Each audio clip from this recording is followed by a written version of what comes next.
this is a pectoralis right here. Oh my gosh, it's so much of a bigger screen than mine. So pectoralis muscle, just like your pectoralis muscle. And then supracoracoid is right here. And the tendon, if you lift it up, might be hard to see. Did I put a pin there? The orange pin is the tendon. It basically you just follow the supracoracoid up, and then wait, it's hard to see.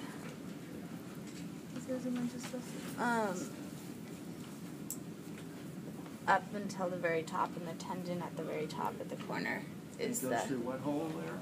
the foramen triosium. So recall that the foramen triosium is where the coracoid, scapula, and clavicle meet. A little hole right there.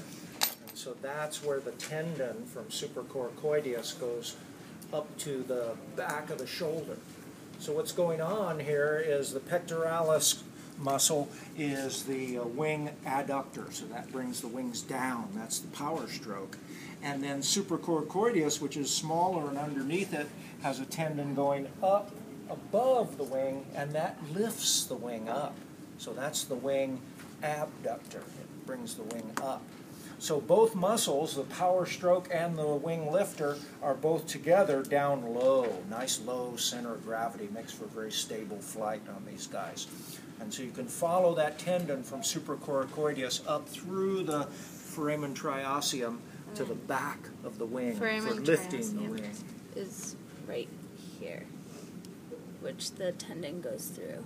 So you said the supracoracoid lifts it, which is abduct. Yes, abduct. So supracoracoideus is the abductor, and pectoralis is an adductor. And by the way, this is a real nice system, having it pinned like that. And you know, next time you groups get together, you might consider using the same color pin for the same muscles on different birds or different nectaris or different whatever. Okay, and then we'll move to the head region.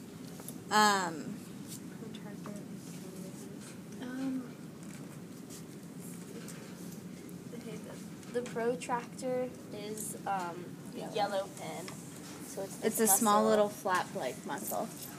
And then And so what does that protractor do? Protractor pterygoidei protractor pterygoidei. et platyradae.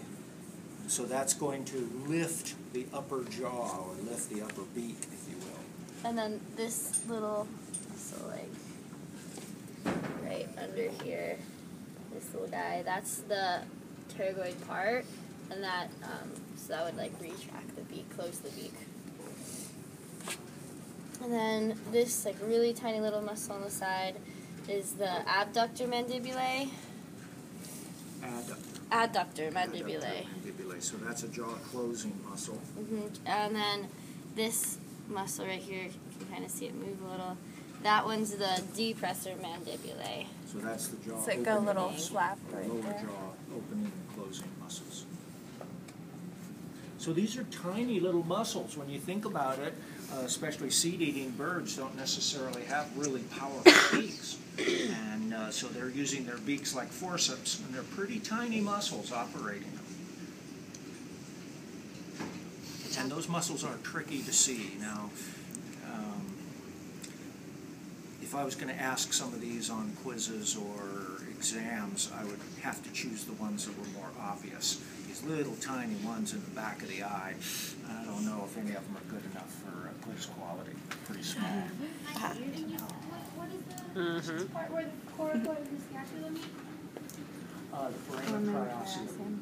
So scapula,